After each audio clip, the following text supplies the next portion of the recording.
On the 8th of February 1983, police were called to a top-floor flat in a suburban area of London. The man that had made the call was a plumber, and the reason he'd got in contact was as he'd discovered something unusual. When residents started complaining of the drains being backed up and a strange smell emanating from the property, the plumber came to clear the suspected blockage. However, what he found under the manhole cover would reveal a dark and terrifying story, one which had been kept secret for a number of years. Today on Macabre London, we uncover the story of the Muswell Hill murderer, Dennis Nilsen.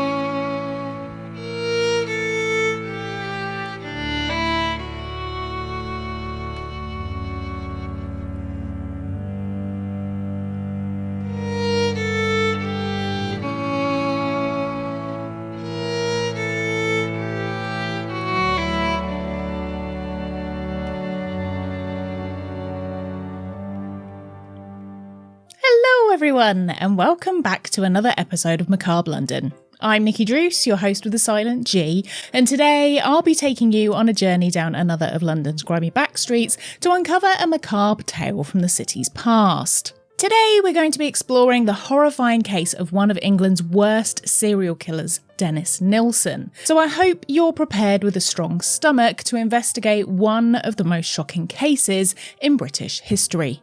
However, before we get into today's story, if you're new here and you want to see more videos where we deep dive into some lesser known historic tales from London and in fact all over the world and beyond, then please don't forget to subscribe so you never miss a new episode. And also, if you like the show and you have done for a while now and you'd like to support what I make to make sure it continues, then why not consider becoming a patron?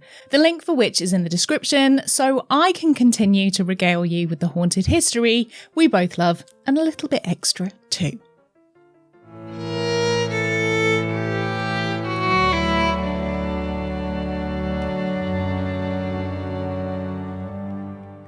On a snowy day on the 8th of February 1983, a plumber from Dynarod had been called to investigate a blockage in the drains of a flat in Cranley Gardens in Muswell Hill in North London. The report of the blockage had been made by a resident living in the top floor flat, but when the plumber arrived, he was out at work. But as it was getting dark, he took a look anyway, and what he found befuddled him.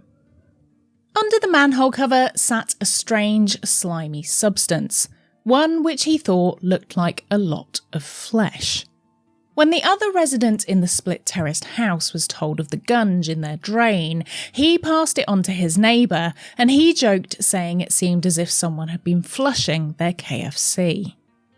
That same night, under the cover of darkness and out in the freezing cold, dressed in just a vest, the resident of the top floor flat was seen rooting around near the drain.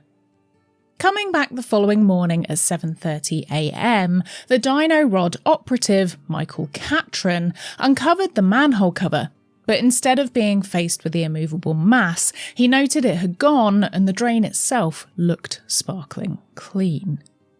Knowing this would have been impossible to move without someone having actually taken it out, alarm bells started ringing with him. And he suspected that what he may have been looking at the day before in the gloaming of the snowy dusk was in fact not just discarded chunks of food, but maybe human. Trusting his gut, he knocked on the door of the ground floor flat and asked to use their phone and called the police. Before long, they arrived, and Mike managed to hand over to them several fragments of bone and some small globs of flesh which he'd managed to fish out of the drain further down the line. With one of the bones looking like it was very much once part of a finger, the officers took the scraps they had to the nearby Hornsey mortuary and asked a pathologist to take a look for them. He confirmed that, chillingly, Mike's assumptions were correct, and he'd indeed found human remains languishing in the drains. But now came the harrowing task of finding out why. As the concerned resident in the top floor flat was suspect number 1 because his behaviour was wildly suspicious, the police waited until he returned from work after 5 p.m. and began asking him a few questions. As they trailed him up the stairs, the man opened his flat door and a smell so putrid wafted down the stairs that the police knew that they were instantly dealing with a bad situation before they even walked in. They recognised the smell straight away as rotting flesh. Well aware that the man's flat was more than likely a crime scene, they kept their distance, but asked him to stay put for the moment.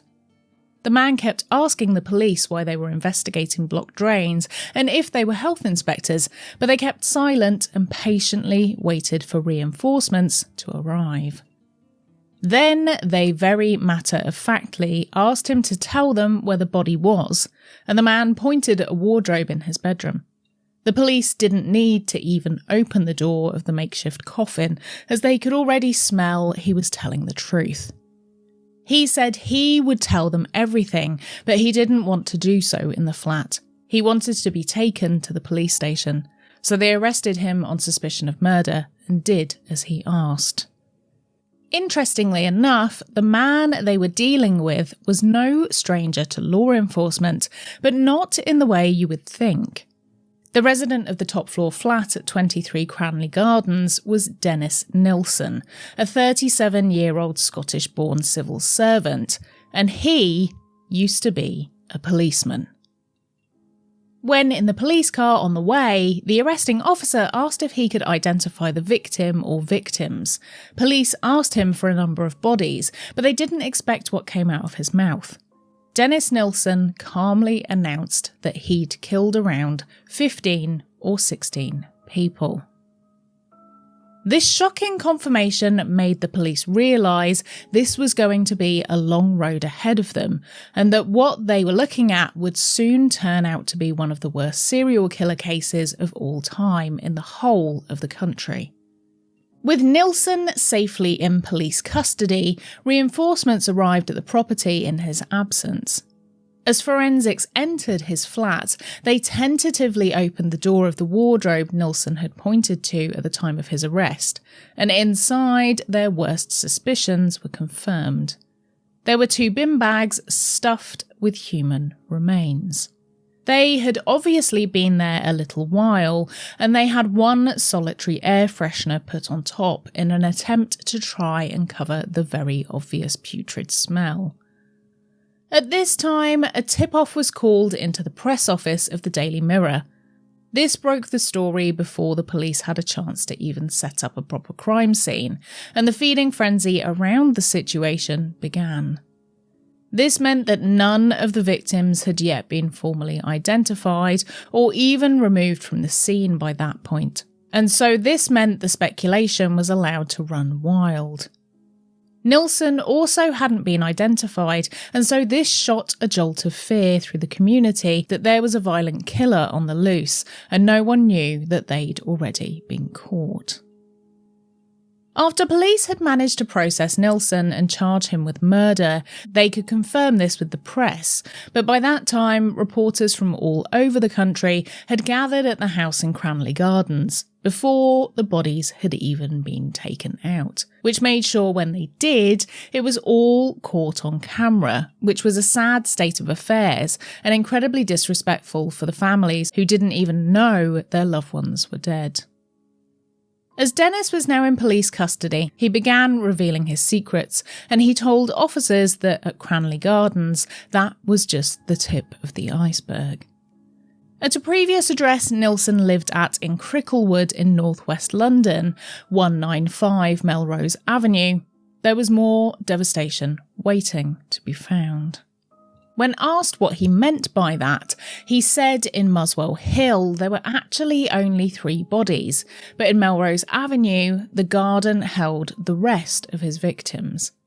Again, somehow the press were one step ahead and had arrived before the police, trying to voyeuristically and disrespectfully get the photo that would pay. But of course, there was nothing to be seen on the surface of things. Frustrated with the press getting in the way, the police ordered them away from the property and cordoned it off as a crime scene. I can only imagine the bemused residents of the home feeling incredibly hassled and invaded as their home was taken over by complete strangers. Within 48 hours, forensic teams unearthed hundreds of tiny fragments of bone, splintered, shattered, and scattered all over the yard of the modest mid-terrace home. The ground beneath their feet was frozen, covered in snow, and their fingers were blistered by the cold. As they worked tirelessly to uncover fragments of bone, the difficult task of working out who these people were began. After just a few days of working on the ground, almost 3 complete skeletons were able to be pieced back together, and they started to reveal the profile of Nilsen's victims. They were all young men. Now, at this point, the police had very little to go on in terms of who they were finding fragments of. Dennis himself obviously had little to no regard for his victims and seemed to almost delight in explaining how little he knew about them, as this was quite clearly a game of power. But when a skull was found at Cranley Gardens, police managed to identify this as the first named victim of these horrendous crimes, but probably as the last of all of Nilsen's murders. Stephen Sinclair, a boy from Perthshire in Scotland, had found his way to London after a difficult start in life. He was adopted and when growing up found himself in special school, as it was known then, but what we would nowadays refer to as a special educational needs or disability school, or SEND school for short. He then did a short stint in prison in the notorious Borstal, a home for tearaway boys, and a common threat for naughty children by parents for many a year. After his time in Borstal, Stephen sought work in London, away from the institutions that had caused him so much bother, and it was here he'd have a really tough time of things. In the city, he found himself struggling to find regular work, and so he found himself dealing with homelessness. During the 80s in England, it was a world of polar opposites. On the top end of the scale, some people were doing incredibly well for themselves. It was the era of the yuppie, which stood for young urban professional, and these people working mainly in finance had a lifestyle which was brash, luxurious, and gauche. If you think of Patrick Bateman from American Psycho, that's the sort of person we're talking about. But on the other end of the scale, there was immense poverty. Margaret Thatcher, the Conservative Prime Minister, had shut down many of the coal mines in the north, which decimated towns and put thousands of young men out of work, destroying families who now had young men stuck at home with no income, and in order to stay afloat, many men were forced to up and leave to find work. The influx of people moving to London, particularly young men, was huge, but due to a combo of lacking skills, education, and just generally struggling to slot into a new way of life before the internet and when job hunting was a physical pursuit, this meant a lot of people failed before they managed to find work and ended up without a job, and with no money, homelessness soon followed. In London at the time, the down and outs, as they were referred to, were kept contained in an area of the capital known as Cardboard City, an area where a homeless community emerged. This area on the embankment under the Waterloo Bridge became out of sight and out of mind for many Londoners, even though it sat within a stone's throw of the Houses of Parliament and the people who had failed them as members of society. Stephen fell into this camp and found himself out on the street, struggling to survive. He was said to have suffered from mental health problems and also drank to soothe himself, sometimes being so intoxicated that he upset those that were trying to help him in the local homeless shelters. But he was a victim of circumstance and a system that repeatedly failed to give him the care he so desperately needed. At the time, the West End of London was a lawless place, and Stephen had no other choice but to live upon its streets. Behind the grandiose facade London is good at putting on sometimes to hide the real grubbiness of its underbelly, the grime and seediness was allowed to go unchecked. The West End had always been a place for sex workers, and in the 80s the streets of Soho were very much their own red light district. Now, not to out my age too much here, but I remember on trips to London as a kid, we'd try to collect as many calling cards from the phone boxes as possible, and that was way after the 80s. Well, a little bit after the 80s. So even then, this area was known for its smut and loose morals. Nowadays, the grime is still there, but the cards have mostly gone, as people have turned to more modern methods to try and peddle their humanly wares. But it's still all there and readily available if you know where to look. Soho and Piccadilly in particular during the 80s were known for their large numbers of male sex workers, and sadly for many young men who came to London looking for work, they had no other option but to turn tricks to get bed for the night and to rely on the kindness of strangers. Now, with any self-regulated business, there will be problems, some which are perpetuated by the clients, and unfortunately the ages of these workers was sometimes very young. Reports of boys as young as 14 were found working on the streets in London, and men could pay for them to stay with them for the evening and keep them company. Sometimes there wasn't even anything dodgy that happened, and some people did just offer food and a bed for the night, or even a sleeping bag on the floor. But all the same, these were people who were for sale, and if men wanted to find their services, they knew where to go. On every street in Soho and Piccadilly, boys would wait in the hopes that they'd be picked up, so they could at least afford a hot meal, or even better, get asked to stay the night somewhere. Now, this all came with a huge amount of risk. The AIDS epidemic was just starting, even though people didn't realise this at the time. And not only that, the inherent nature of sex work meant that dangerous situations could occur and no one would be there to save you, or for the most part, even if you did report it, the police wouldn't care. Safe to say it was a risky time to be a young man on the street, and if you were vulnerable, you could easily be taken advantage of. Now, heading back to the grim discoveries found at Nilsen's flat, police were having to work hard to try and discern who the many victims of his were.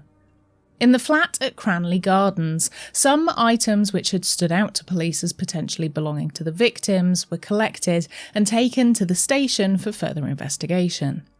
When a set of knives with different initials from Nilsen's own engraved on the handles were found, officers believed this might be an easy place to start. Dennis was asked about the initials MD, which were found upon the professional knife set, and he said he remembered them belonging to a boy called Martin, who was from Merseyside and who was about 16. Police went back through their missing persons files and did indeed find a missing persons report for a Martin Duffy from Birkenhead, who was indeed 16 years old. The next thing to do was to take these expensive and distinctive looking knives to Birkenhead to find out if his parents recognised them, and sadly they did. Martin's parents confirmed that their son had gone to London 3 years previously to try and find work as a butcher there, and he had been given the knives as a parting gift from his dad. On his arrival in London, he put the knives in the care of station staff in the left luggage department so he could collect them later once he'd found somewhere to stay.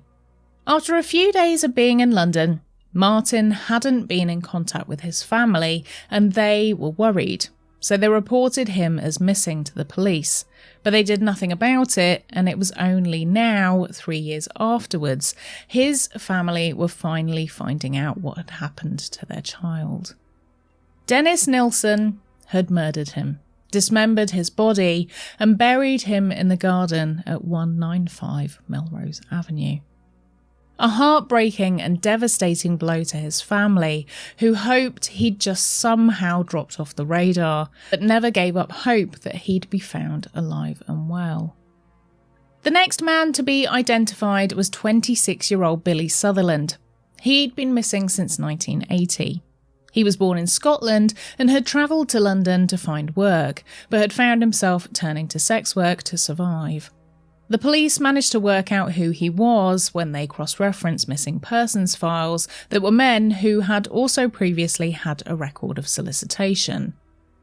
When they showed Nilsen a photo of Billy, he said he remembered him and that he was also in his makeshift cemetery at the back of Melrose Avenue. In a similar story to Martin's, Billy's family had also contacted the police when he'd failed to make contact, and they said they were sure the police didn't do anything as they never heard anything after that. The family also sought the help of the Salvation Army, who were able to work out that Billy's national insurance number, the way tax and insurance contributions are collected in the UK, hadn't been used, which meant he'd not been working for over a year, which would have been impossible in such a climate and as a single man in a big city. This vital piece of evidence was reported to the police, but they didn't follow up on it. When the police confirmed Billy was one of Nilsen's victims, a memorial service was held for him in his hometown of Leith in Edinburgh, and the church was packed. Again, a community had been torn apart due to the lack of police actions, and had they just taken time to look into the report at the time, they may well have spotted a pattern in the disappearances, but alas, that didn't happen. And the lack of investigations didn't end there. In September of 1981, 23-year-old Malcolm Barlow arrived in London and had been there just a fortnight when he encountered Nilsen. Unlucky for Malcolm, he'd had a medical problem on Melrose Avenue and sat down on the curb right by Dennis's flat. Nilsen asked if he needed help, and he did, so he escorted him to the local hospital and stayed with him. But after a short time and feeling better, he was released, but Nilsen walked with him and asked him to go into his house with him, and Malcolm did, but he never came out again. When Nilsen was questioned, he voluntarily gave up this information to police, who then cross-referenced the info with the hospital, and they confirmed the identity of Malcolm. As time ticked by and the investigation was now a few months in, the victims that had been identified started to fit a profile. Young men who were homeless, not wealthy, and vulnerable, away from home for the first time in London, and mainly from the north. It seemed Dennis had a type.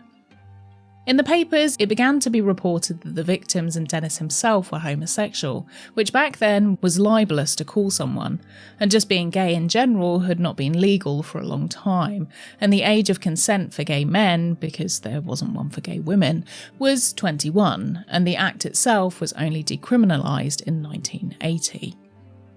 The attitudes around gay men in the UK at the time were not great.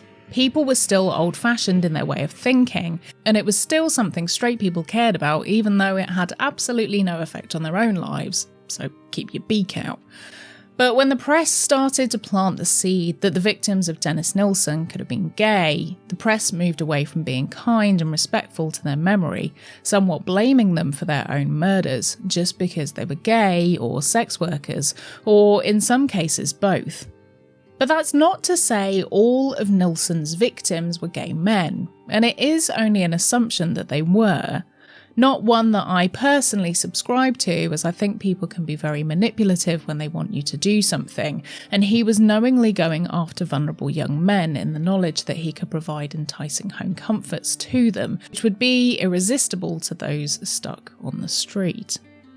Now, for many of these men, they were not out, if they were even gay in the first place, and so they had their autonomy taken away from them in more ways than one, and some families vehemently denied the revelations. And so began a silent element of blame heaped upon these victims by the press, when actually, whatever they were interested in sexually really shouldn't have mattered, and didn't mean they should have been blamed for their own deaths, but this realisation did have an impact on the case.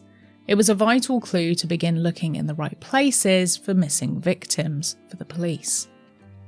But then the profile of one victim didn't quite fit the mould, and it would pose a lot more questions than the police had answers for. As we delve into the chilling story of Dennis Nilsen today, you can imagine the amount of focus and mental clarity needed to research these unsettling cases to make sure I'm getting all the details correct.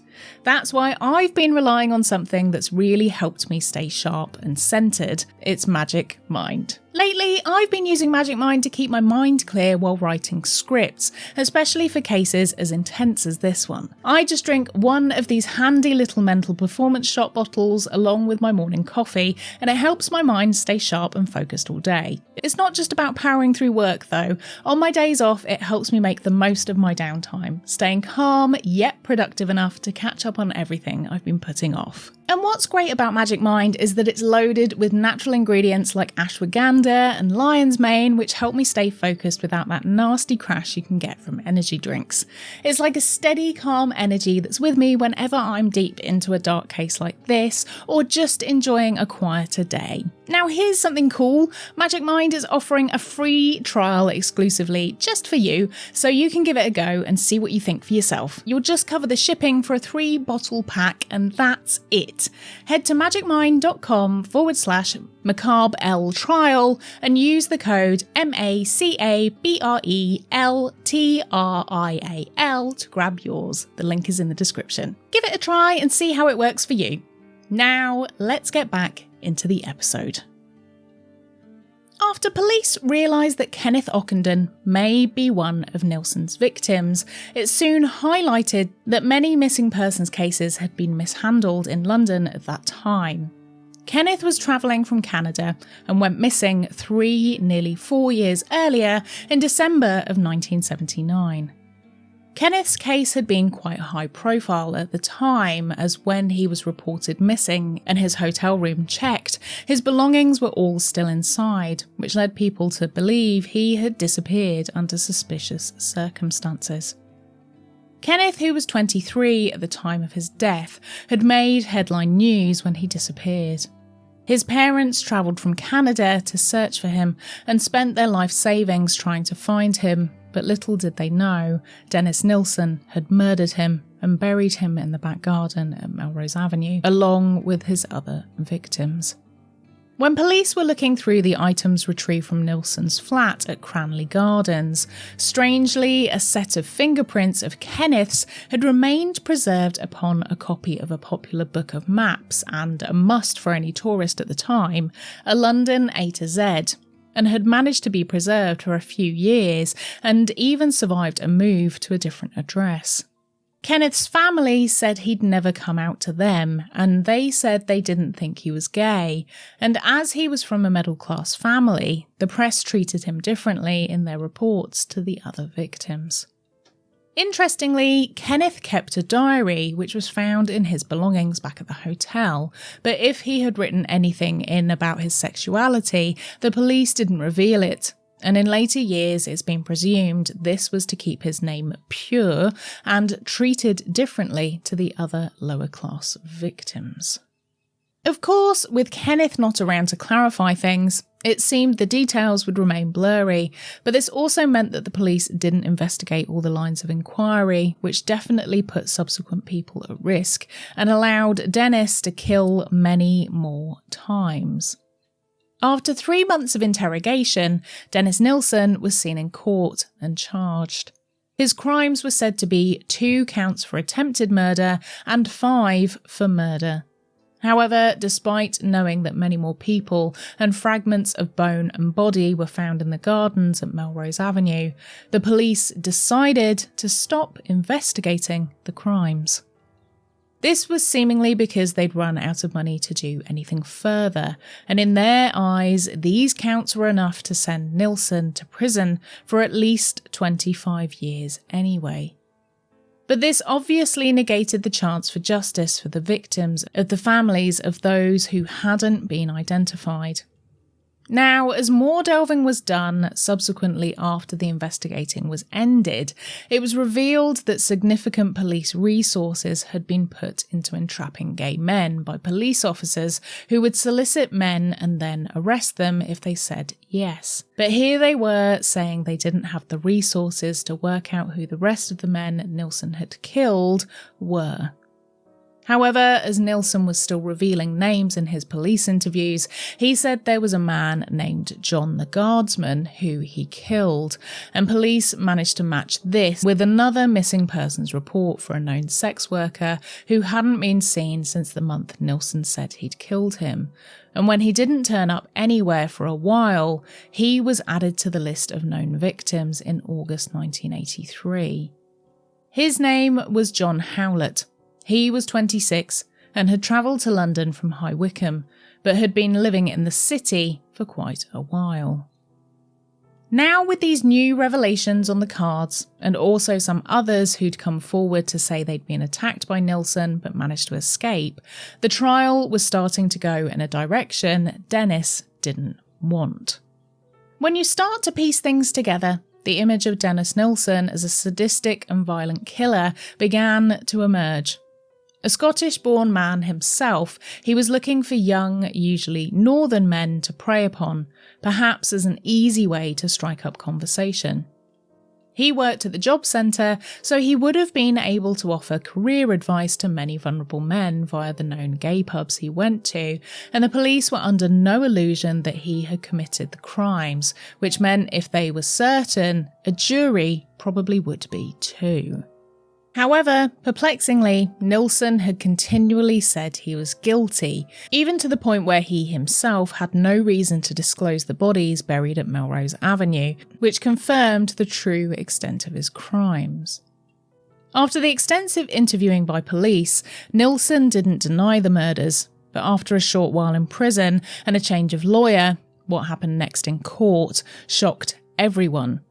But for that, you'll have to come back next time for part 2 of this episode, when we begin to look at Nilsen himself in more detail and begin to piece together the failings of an investigation gone wrong.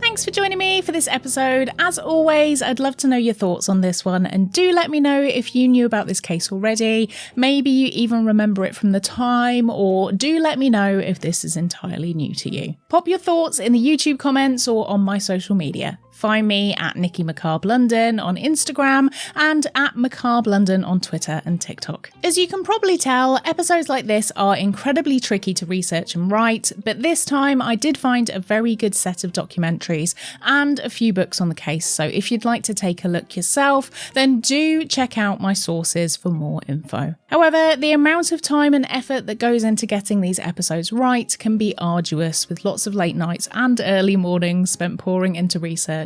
So if you want to support me to help make them even better and to contribute to my much needed coffee bill and to get extra content in return, check out my Patreon at patreon.com/Macabre London. If you're listening to the podcast, head over to YouTube to see the faces and places I talk about. Just search for Macabre London podcast, and don't forget to say hi in the comments and subscribe whilst you're there. For the coolest and comfiest merch known to man, visit macabrelondon-shop.fourthwall.com, which if you sign up to Patreon, you also get a nice discount on merch. And if you're watching on YouTube, the merch is just hanging around under the video now, so it's very easy to access. Just click on the products. A big thank you to my amazing top tier Patreon producers: Christina, Christoph, Lisa, Mary, Ravel, Sally, Sam, Sarah, Terry, Teresa and Veronica, and all of our other fantastic patrons too. If you want your name read out in the episodes or listed in the show notes, join us on Patreon. I'd love to personally welcome you to the Ghoul Gang. And thanks to Magic Mind for sponsoring today's episode. Don't forget to head to magicmind.com/MacabreL-trial and use the code MacabreL-trial to grab yours. Thanks for joining me for another macabre tale from London's past. I've been Nikki Druce. Remember to stay spooky, and I'll see you ghouls next time.